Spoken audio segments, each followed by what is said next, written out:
one green parrot.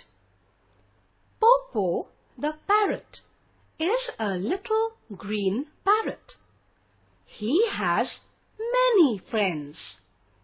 One day, they all go out to find food. Popo flies here and there. He feels tired.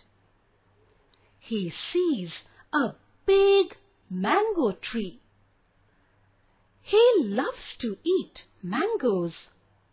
He sees one yellow mango hanging from the branch. He is very hungry. He wants to eat the mango all by himself. He plucks the mango and is ready to eat it. Suddenly,